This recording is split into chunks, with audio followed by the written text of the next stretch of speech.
Hello everyone, कैसे हो आप सभी। आज हम 8th क्लास का चैप्टर 1 पढ़ेंगे, natural resources and there uses. इस पूरे चैप्टर को आज हम एक ही वीडियो में कंप्लीट करेंगे। तो आइए स्टार्ट करते हैं। तो सबसे पहले आ जाते हैं nature and natural resources. Nature क्या है और नेचुरल रिसोर्सेज हम किन्हें बोलेंगे। सबसे पहले आ जाते हैं nature emphasize all living and non living things around us. जो हमारे आसपास लिविंग थिंग्स है एंड नॉन लिविंग थिंग्स, उन सभी को हम नेचर बोलते हैं। And air, water, soil, plant, animal and minerals, ये नेचुरल रिसोर्सेज है। एयर, हवा, पानी, मिट्टी, प्लांट्स, एनिमल एंड मिनरल्स, इन सभी को नेचुरल रिसोर्सेज बोलते हैं। ऐसे रिसोर्सेज जिन्हें नेचर ने हमें दिया है।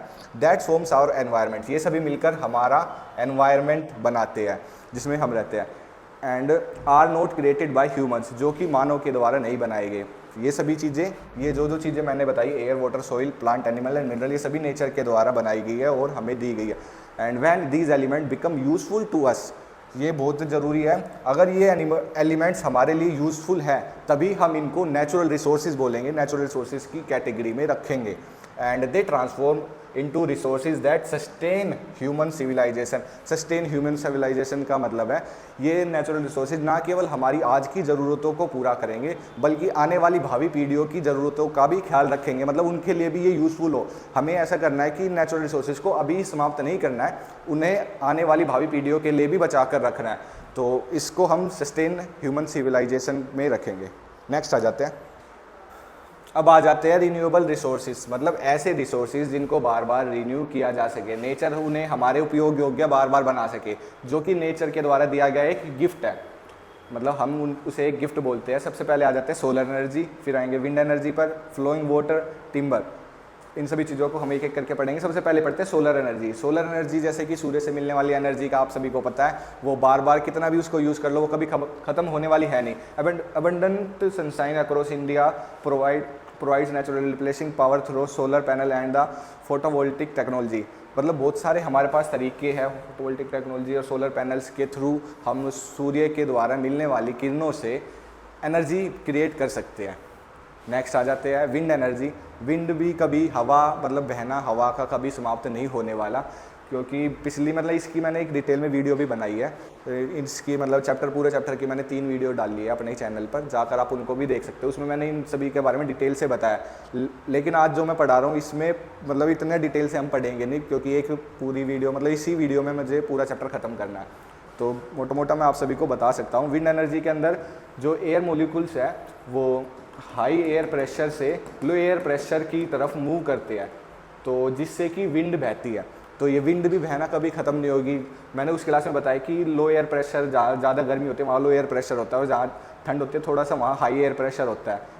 तो ठंड मतलब कहीं पर गर्मी है कहीं पर ठंडा, वो तो लगातार अर्थ पर होती रहती है। तो इससे कि एयर मोलिक्यूल्स कंटिन्यूसली मूव करते रहते हैं और जिससे विंड बहती रहती है। इनसे हम इलेक्ट्रिसिटी भी जनरेट कर सकते हैं, जो मतलब विंड मिल लगाकर, जैसे आप लोगों ने काफ़ी जगह देखा भी होगा कि ऐसे ऐसे करके मतलब विंड मिल भी काफ़ी जगह पर, ये ड्राइंग में थोड़ी बेकार है, जैसे कि आप सभी देखते होंगे विंड मिल ऐसे करके लगाए जाते हैं काफ़ी जगह, जहाँ पर हवा ऊंचाई पर लगाए जाते हैं, फिर ऐसे खुले इलाकों में लगाए जाते हैं जहाँ पर लगातार हवा बहती रहती है। एंड नेक्स्ट आ जाते हैं flowing water. River fed rain and glacier provide renewable hydro power for electricity generation and irrigation. Flowing water, जैसे कि आप सभी ने छोटी क्लासेज में ये पढ़ा होगा कि वाटर साइकिल के बारे में आप सभी जानते होंगे कि कैसे मतलब पानी जो इवेपोरेट होकर ऊपर जाता है, बादल बनते हैं, बादल से बारिश होकर दोबारा वो पानी नीचे ज़मीन पर आ जाता है, या फिर ग्लेशियर ऊपर जाकर ग्लेशियर से जम जाते हैं, ग्लेशियर से पिघलकर पानी वापस नीचे आ जाता है ज़मीन पर। तो ये सभी वाटर की साइकिल है जो कि समाप्त नहीं होने वाली। तो इसको भी बार बार हम यूज़ कर सकते हैं। जैसे नदियों से पानी जो बहता है वहाँ पर डैम लगाकर हाइड्रो पावर हम क्रिएट कर सकते हैं, वहाँ से इलेक्ट्रिसिटी जनरेट कर सकते हैं। उसके लिए टरबाइन लगाए जाते हैं। टरबाइन जैसे कि ये नदी है, ये नदी बह रही है, यहाँ पर टरबाइन लगा दिए जाएंगे और टरबाइन में मतलब तरीके की काफ़ी सारी ब्लेड्स लगा दी जाएगी। पानी के फ्लो होने की वजह से ये ब्लेड्स घूमेगी और जिससे इलेक्ट्रिसिटी जनरेट होगी। नेक्स्ट आ जाते हैं टिम्बर पर। Forest renew themselves and harvested sustainability providing wood and construction for construction and furniture. Construction work के लिए या फिर फर्नीचर बनाने के लिए मतलब हमें लकड़ी लगातार ये जंगल हमें प्रोवाइड करते रहते हैं। जंगलों को मतलब ऐसा नहीं है कि इनको समाप्त कर देंगे कुछ टाइम बाद ये दोबारा रीजनरेट हो जाएंगे, नहीं, इनको रीजनरेट होने में थोड़ा टाइम लगता है, कुछ वर्षों का समय लगता है। तो हमें ना नेचर के साथ इतना खिलवाड़ नहीं करना चाहिए कि वो साइकिल टूट जाए, वो साइकिल ब्रेक हो जाए। तो हमें ध्यान रखना चाहिए, मतलब जितना टाइम रीजनरेट होने में, नेचर खुद ब खुद रीग्रो करने में जितना टाइम लेता है उतना समय हमें उसे देना चाहिए। ऐसा नहीं कि लगातार सभी जंगलों को काट दिया जाए, लकड़ियों को ख़त्म कर दिया जाए, नहीं, इतना टाइम हमें उसको प्रोवाइड करना चाहिए कि वो दोबारा उग सके। हमारे लिए renewable resource, as a renewable resource हमारे यूज़ में आ सके ये जंगल। तो नीचे आ जाते हैं। Renewable resources can be replaced naturally through मतलब रिस्टोरेशन नेचर हीलिंग इटसेल्फ नहीं करता, बाय ह्यूमन करता है। मतलब मानव की हेल्प से नेचर खुद ब खुद रिस्टोर होता है, ये मैंने रिस्टोर होता है नेचर। एंड रीजनरेट की बात करें, नेचर क्रिएटिंग मतलब क्रिएशन ऑफ न्यू लाइफ, इसमें पूरी लाइफ खुद ब खुद रिक्रिएट करता है nature itself.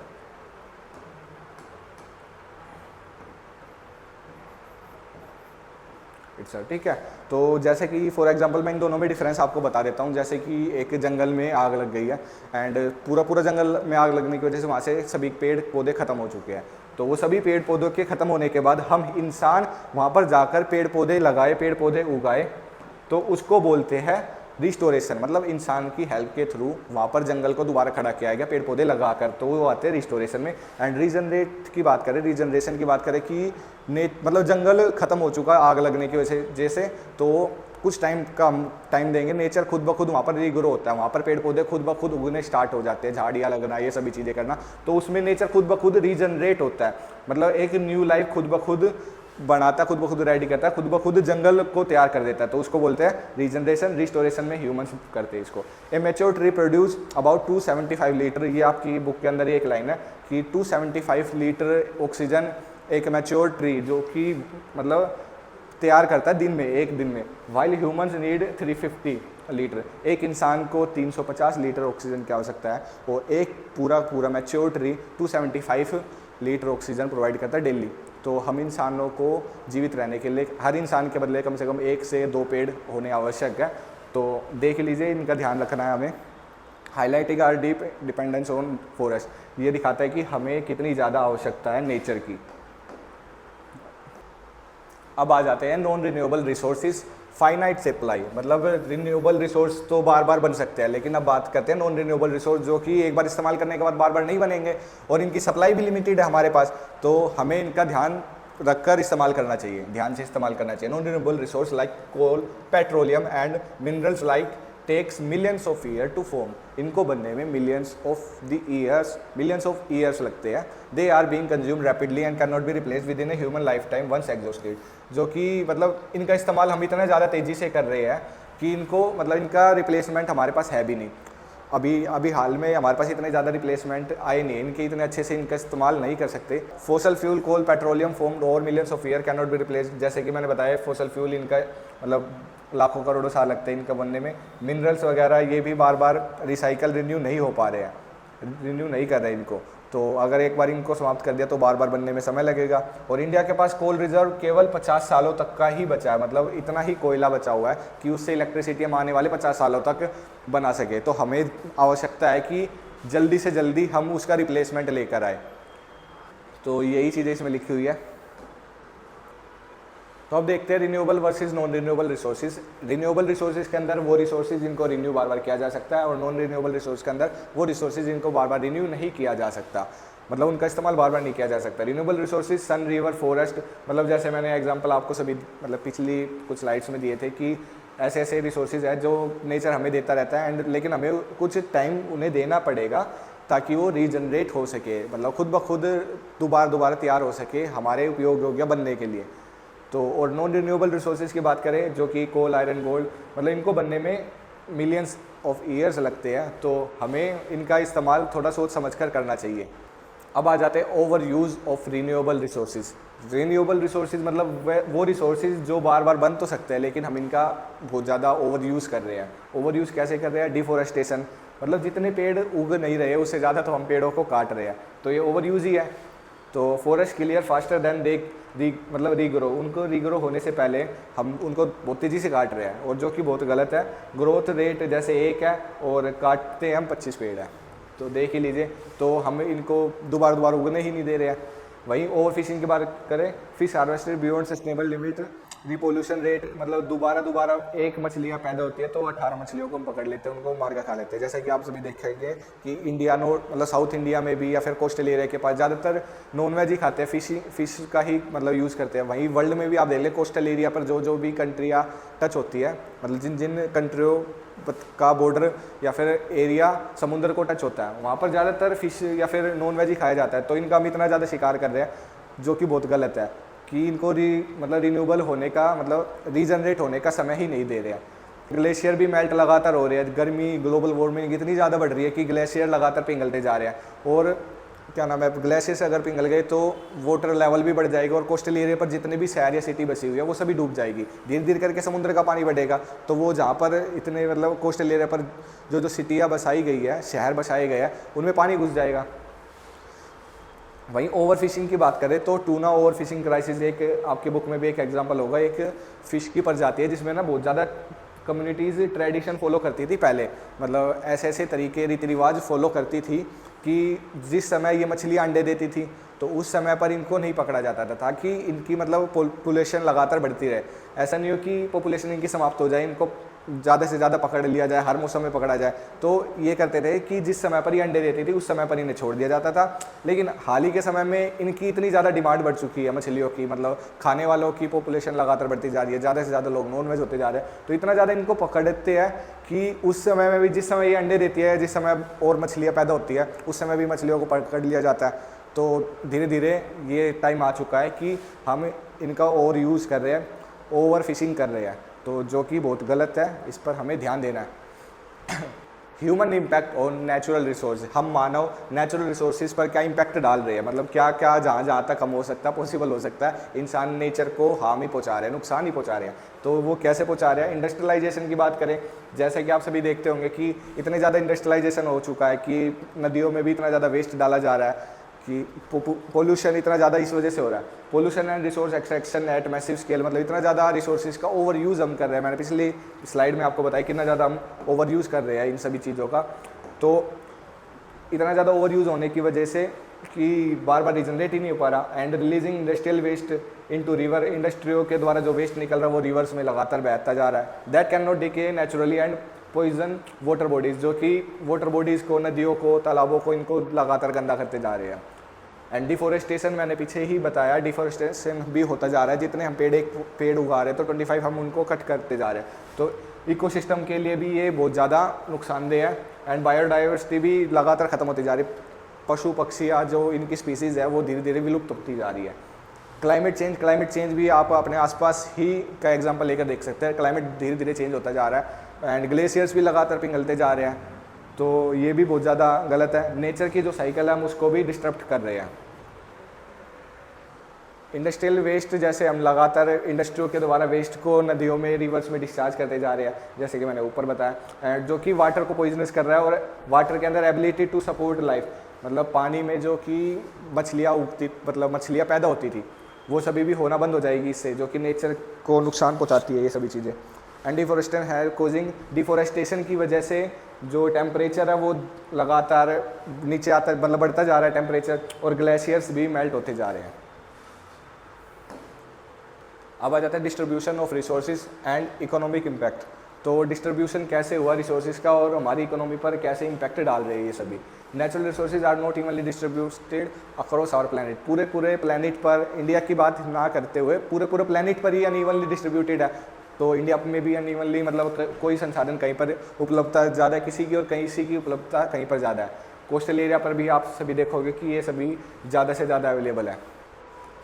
And this uneven distribution shape human settlement trade pattern, मतलब इससे ह्यूमन सेटलमेंट भी इफेक्ट पड़ता है कि जिस जगह पर ज़्यादा मतलब संसाधन उपलब्ध है उसी जगह पर लोग जाकर बसते हैं, क्योंकि वहाँ पर फैक्ट्रियाँ स्थापित होती हैं, वहाँ पर रोजगार के अवसर भी उपलब्ध होते हैं। And shape human settlement trade pattern, मतलब ट्रेड पैटर्न भी मतलब उसी से ही निश्चित होता है कि जिस जगह पर ज़्यादा रिसोर्सेज अवेलेबल है वहाँ से मतलब ट्रेड के लिए एक जगह से दूसरी जगह आने जाने के लिए अच्छे अच्छे रोड बनाए जाएंगे।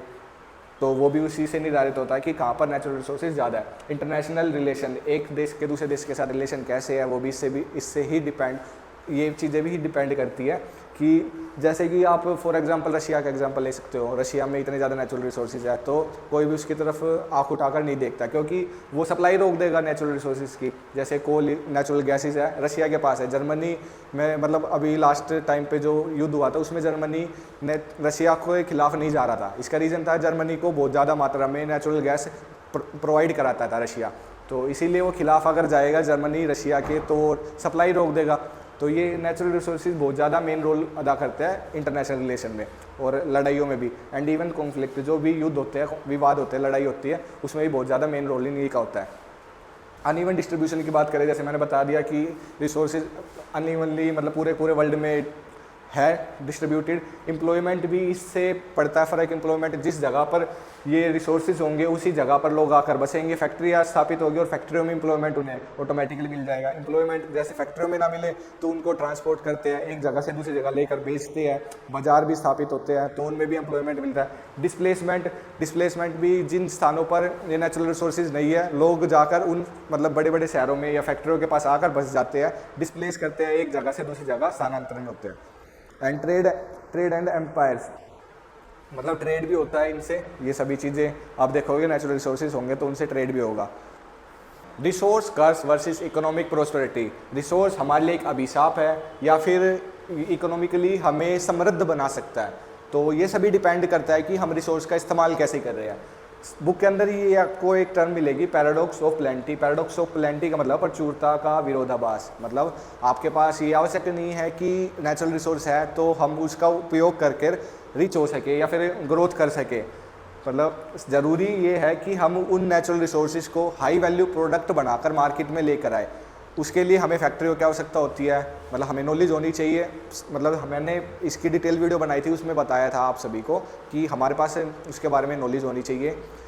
नॉलेज होगी उसके बाद हमारे पास प्रॉपर गवर्नमेंट का सपोर्ट होना चाहिए और प्रॉपर हमारे पास प्लान होना चाहिए। इन तीन चीज़ों की वजह से, इन तीन चीज़ों की सहायता से हम उन रिसोर्सेज का इस्तेमाल करके उन प्रोडक्ट को हाई वैल्यू प्रोडक्ट बनाकर मार्केट में ला सकते हैं। तो abundant resources do not automatically make a country rich. ज़्यादा से ज़्यादा रिसोर्स है तो इसका मतलब ये नहीं कि कंट्री ऑटोमेटिकली रिच हो जाएगी। Economics often fail to develop industries that convert raw material into high value product. Raw materials तो हमारे पास उपलब्ध है तो उनको हाई वैल्यू प्रोडक्ट बनाकर मार्केट में लाना आवश्यक है, जिसके लिए गवर्नमेंट को भी प्रॉपर सपोर्ट करना चाहिए और हमारे पास पूरी नॉलेज होनी चाहिए और प्रॉपर प्लानिंग होनी चाहिए। North India has largely avoided this curse by investing industries to meet its growing need. India मतलब ग्रो करना चाहता है, मतलब ग्रोइंग नीड है इंडिया को, तो हमारे पास नेचुरल रिसोर्सेज तो है, तो अब इंडिया कर रहा है कि इन्वेस्ट कर रहा है इंडस्ट्रियों के अंदर, जिससे कि हम इन नेचुरल रिसोर्सेज का इस्तेमाल कर सकें, मतलब उनको हायर वैल्यू प्रोडक्ट बनाकर मार्केट में ला सके, बेच सके। शेयरिंग अक्रॉस बॉर्डर, जैसे nature ignores political boundary. Nature political boundary को इग्नोर करता है कि नेचर के अकॉर्डिंग कोई भी पॉलिटिकल बाउंड्री नहीं हो सकती। पॉलिटिकल बाउंड्री तो हम इंसानों ने बनाई है। दे शेयरिंग मतलब the sharing of Kaveri river. Kaveri river के बारे में आप सभी पढ़ेंगे। Kaveri river mainly Karnataka, Tamil Nadu, Kerala and Puducherry, in 4 states के अंदर होते हुए बहती है। इन चारों राज्यों के अंदर 3 राज्य और एक यूटी है, इनके अंदर होते हुए बहती है ये river. Required careful negotiation and maintain piece and fair distribution.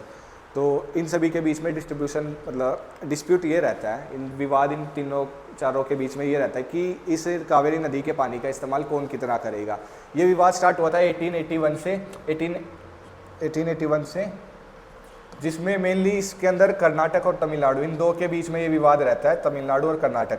तो कर्नाटक बोलता है कि मैं इसका पानी ज़्यादा यूज़ करूँगा। विवाद स्टार्ट हुआ था 1881 से और 1924 के अंदर इसमें एक वो भी हुआ था कि इन दोनों के बीच में एक डील हुई थी जिसमें बोला गया था कि 177 TMC 1000 million cubic feet TMCF 177 TMCF पानी 1000 मिलियन क्यूबिक फीट पानी कर्नाटक यूज़ करेगा, वहीं तमिलनाडु यूज़ करेगा 556 TMCF।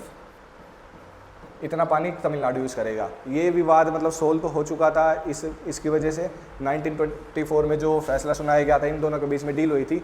तो लेकिन उसके बावजूद भी कोई बोलता है, तमिलनाडु बोलता है कि मेरे स्टेट के अंदर से ये रिवर ज़्यादा होकर गुजरती है तो मुझे इसका पानी मतलब मेरे राज्य को इसके पानी की ज़्यादा आवश्यकता है। तो इन दोनों के बीच में विवाद ये लगातार बहता रहता है, होता रहता है। तो इनके बीच में नेगोशिएशन लगातार चलती रहती है। आ जाते हैं आगे, understanding natural resources it's strategic point. बस जैसे कि मैंने अभी बताया था कि ह्यूमन के पास नॉलेज होनी चाहिए, गुड गवर्नेंस होनी चाहिए और स्ट्रेटेजिक प्लानिंग, मतलब ये 3 चीज़ें होगी तो इन नेचुरल रिसोर्सेज को हम मतलब इनका इस्तेमाल अच्छे से कर सकते हैं। कि अभी हमारे पास चैलेंज है कि इन सभी का हम अच्छे तरीके से, बैलेंस्ड तरीके से इनका इस्तेमाल करें और इसकी मतलब सस्टेनेबिलिटी बनाए रखें। सस्टेनेबिलिटी मतलब जैसे मैंने पहले ही बताया था, सस्टेनेबिलिटी का मतलब है कि अभी जिसका इस्तेमाल जितना हम कर रहे हैं, हमारे आने वाली भावी पीढ़ी भी इसका इस्तेमाल कर सके। अब आ जाता है ground water crisis. Ground water को लेकर भी काफ़ी सारे क्राइसिस आप लोग देखते होंगे कि धीरे धीरे पानी ग्राउंड वाटर का ख़त्म होता जा रहा है। तो Punjab birth place of Indian green revolution Punjab के अंदर आया था। इसी ये मतलब मेन कोज था कि ग्राउंड वाटर पंजाब का खत्म हो जाए। Now faces several ground water crisis, nature has been exploited beyond regeneration and conflict affecting many state across India. India के बहुत ज़्यादा स्टेट्स के अंदर ये मतलब देखने को मिलेगा, ये विवाद कह लो इसको या फिर समस्या कह लो, प्रॉब्लम कह लो। तो ये सभी आप देखेंगे कि धीरे धीरे करके पूरे इंडिया के अंदर ग्राउंड वाटर का लेवल कम होता जा रहा है। तो उसके बहुत ज़्यादा कोजेज़ है। तो सबसे पहले देखेंगे ग्रीन रेवोल्यूशन आया था 1960 के अराउंड। इसमें हाई यील्ड वैरायटीज़ मतलब बीजों की उच्च गुणवत्ता वाले बीजों का इस्तेमाल किया गया। तो उसके लिए पानी की भी ज़्यादा आवश्यकता, ज़्यादा से ज़्यादा फसलों की पैदावार की गई कि पैदावार बढ़ेगी तो पानी भी उन्हें ज़्यादा दिया जाएगा। तो एक कारण ये था कि यहाँ पर ज़्यादा पानी दिया गया। फ्री पावर सप्लाई थी, गवर्नमेंट ने पावर सप्लाई भी फ्री में करवा दी अवेलेबल, कि ज़्यादा से ज़्यादा बिजली प्रोवाइड कराई गई और वो भी मुफ्त में। तो लोगों ने ओवर पंपिंग की कि जिससे ज़्यादा से ज़्यादा ग्राउंड वाटर का निकाला गया। Ground water without economic construction, मतलब बहुत ज़्यादा ग्राउंड वाटर को मतलब यूज़ में लाया गया। केमिकल इनपुट्स के अंदर अगर हम बात करें, केमिकल इनपुट्स में केमिकल पेस्टिसाइड्स और फर्टिलाइज़र डिजोल्व हो गए ग्राउंड वाटर में। जो भी केमिकल्स हमने फर्टिलाइजर्स मतलब पेस्टिसाइड्स फसलों में छिड़काव किया केमिकल्स का, तो वो जाकर ग्राउंड वाटर में मिल गए और उसकी वजह से बहुत ज़्यादा हेल्थ के लिए जो बहुत ज़्यादा नुकसान दे रहे। 4th नंबर पर आते हैं, करंट स्टेट में ground water now inaccessible until depth of 30 मीटर। 30 मीटर की गहराई तक ग्राउंड वाटर तो अवेलेबल ही नहीं है अभी करंट में, ऐसी सिचुएशन आ गई है। 80% of Punjab area classified over exploited. 80% area जो हो चुका है ओवर एक्सप्लॉइटेड हो चुका है, मतलब जहाँ से ज़्यादा पानी निकाला गया। ग्राउंड वाटर एक्सट्रैक्शन एक्सीड मतलब इरीगेशन ज़्यादा होने की वजह से ग्राउंड वाटर बहुत ज़्यादा स्टेट्स के अंदर, ना केवल पंजाब में, पूरे इंडिया में ही बहुत ज़्यादा स्टेट्स में ऐसे ही ग्राउंड वाटर की कमी देखने को मिलेगी आपको। तो इन सभी के लिए सॉल्यूशन बहुत ज़्यादा है, मतलब है कुछ सॉल्यूशन है, बहुत ज़्यादा तो नहीं है, लेकिन इन्हीं का यूज़ करेंगे तो बहुत हमारे लिए बेनिफिशियरी होगा। ट्रेडिशनल वाटर हार्वेस्टिंग, पारंपरिक जल संचय, मतलब पानी को संचय करना, मतलब उनको स्टोर करने की पुरानी तकनीकों का इस्तेमाल करना चाहिए, जिससे कि हम उस पानी का इस्तेमाल सिंचाई के लिए, इरीगेशन के लिए कर सकें। पुनर्जीवन करना मतलब तालाबों और कुओं को हमें दोबारा बनाना चाहिए, मतलब पहले की तरह पहले के तरीकों का इस्तेमाल करना चाहिए इरीगेशन के लिए। And reducing wasteful consumption as, मतलब वेस्टफुल कंजप्शन को रोकना चाहिए, पानी का ज़्यादा वेस्ट नहीं करना चाहिए, पानी को उसका रीयूज़ कर सकते हैं हम पानी को, तो उसके भी बहुत ज़्यादा तरीके हैं। प्रोसेसिंग एंड रीयूजिंग वाटर, मतलब पानी का दोबारा इस्तेमाल करने के लिए, जैसे आप सभी देखते होंगे कि जैसे जिस पानी का हमने मतलब हाथ धोने के लिए इस्तेमाल किया, उसके बाद उसी को प्लांट में डाल सकते हो, या फिर और भी बहुत सारे तरीके हैं कि जिस पानी को हम पी नहीं सकते लेकिन उसी पानी का इस्तेमाल हम बाकी चीज़ों में भी कर सकते हैं। तो इस तरीके से हमें पानी को रीयूज़ करना है, जो कि हमारे नेचर के लिए भी अच्छा रहेगा और हमारे लिए भी। अब आ जाता है स्टेप वर्डशिप, आवर रिस्पॉन्सिबिलिटी। हमारे क्या कर्तव्य बनते हैं, हमारा कर्तव्य क्या है। नेचर ने हमें इतनी सारी चीज़ें तो दी है, तो अब हमारा कर्तव्य क्या बनता है, मतलब हमें क्या करना चाहिए। Renewable resources, enable restoration and regeneration through responsible use, मतलब हमें ना रिस्टोरेशन करना चाहिए दोबारा, मतलब नेचर को जितना हम नुकसान पहुँचा रहे हैं उसको हमें हेल्प करनी चाहिए रिस्टोर होने में। एंड रीजनरेट नेचर खुद ब खुद करता है, लेकिन आवश्यकता है कि हम इंसान मतलब रीजनरेट होने दें नेचर को खुद ब खुद। And respect nature speech, nature की पीस की रिस्पेक्ट करनी चाहिए और सस्टेनेबिलिटी भी बनाए रखनी चाहिए। सस्टेनेबिलिटी का भी मतलब बता चुका हूँ मैं काफ़ी बार कि अपना नहीं सोचना, आने वाली पीढ़ी के बारे में भी सोचना है कि वो भी इसका यूज़ कर सके। रिन्यूएबल रिसोर्सेज के जो कि दोबारा हो सकते हैं, जिनका इस्तेमाल दोबारा किया जा सकता है। And non renewable resource, non renewable का तो आपको पता है कि एक बार इस्तेमाल करने के बाद उनको बनने में मिलियंस ईयर लगते हैं, तो उनका ध्यान पूर्वक हमें इस्तेमाल करना है। They can not be recovered, covering of future generation. Conserve मतलब उनको बचाए रखना है, कंजर्व फॉर फ्यूचर जनरेशन मतलब फ्यूचर जनरेशन के लिए उन्हें बचाए रखना है। और कॉन्सिक्वेंसेज मतलब परिणाम क्या पड़े इसके, irresponsible use leads to pollution, इससे पोल्यूशन भी बहुत ज़्यादा बढ़ चुका है, बायोडाइवर्सिटी भी लॉस हो चुकी है और क्लाइमेट चेंज भी आप लोग देख रहे हो कि धीरे धीरे होने लग रहा है। तो इससे हमने क्या क्या चीज़ें सीखी है, uneven distribution drives conflict and trade. Uneven distribution की वजह से मतलब एक किसी संसाधन, प्राकृतिक संसाधन बोल लो या फिर नेचुरल रिसोर्सेज बोल लो, उनकी उपलब्धता किसी स्थान पर ज़्यादा और किसी स्थान पर कम है, तो डिस्ट्रीब्यूशन अनइवन है, जिस वजह से सेटलमेंट भी आप देखते होंगे और कॉन्फ्लिक्ट भी आप सभी देखते होंगे, वॉर्स भी देखते होंगे। ये सभी चीज़ें इन नेचुरल रिसोर्सेज के कारण ही होती है। Access of basic resource remains deeply unequal, कि इसमें बताया गया कि अनइक्वली डिस्ट्रीब्यूटेड है। अबंडेंस एंड प्रोस्पेरिटी मतलब एक तो प्रचुरता या फिर समृद्धि बोलते हैं प्रोस्पेरिटी को, तो किसी स्थान पर ये ज़्यादा है तो ज़रूरी नहीं है कि नेचुरल रिसोर्स जिस स्थान पर ज़्यादा है वहीं पर समृद्धि भी हो आपको देखने को मिले, वहीं पर तरक्की भी आपको देखने को मिले। तो उसके लिए मैंने 3 पॉइंट्स आपको बताए थे।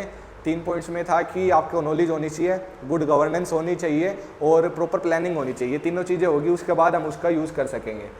तो स्टेप वर्डशिप इज़ एसेंशियल, मतलब हमें क्या स्टेप इसके लिए रखने हैं। रिस्पॉन्सिबल यूज़, हमें रिस्पॉन्सिबल यूज़ करना उसका। Traditional wisdom and strategic planning and sure resource benefit future generation भी इसका इस्तेमाल कर सके, ऐसी हमें प्लानिंग करनी चाहिए। तो स्ट्रेटेजिक प्लानिंग होनी चाहिए। We must act as stewards of nature के लिए हमें ये सभी चीज़ें करनी चाहिए। The Bhagavad Gita speaks of Lok Sangraha, Bhagavad Gita में भी लोक संग्रह के बारे में बताया गया है, जिसमें बोला गया है कि हम इंसानों को अपनी पर्सनल डिज़ायर को छोड़कर वेल बीइंग ऑफ ऑल मतलब सभी के भले के लिए भी सोचना चाहिए। तो भगवद गीता में भी ये चीज़ें बताई गई है। इंटरनेशनल सोलर अलायंस, ऐसे बहुत ज़्यादा सोलर अलायंस भी बनाई गई है, मतलब ये तो एक एग्जांपल है हमारे पास। जैसे इंडिया और फ्रांस के अंदर ये सोलर अलायंस बनाया था इंडिया और फ्रांस ने मिलके, जिसमें ना कि एक सोलर प्रोजेक्ट था जिससे कि सोलर एनर्जी हम क्रिएट कर सके। Bhadla solar park in Rajasthan, power 50% of states need, जो कि राजस्थान की स्टेट की नीड है, मतलब पूरे राजस्थान को जितनी एनर्जी चाहिए होती है उसका 15% केवल यही सोलर प्लांट एनर्जी क्रिएट करता है, बिजली बनाता है।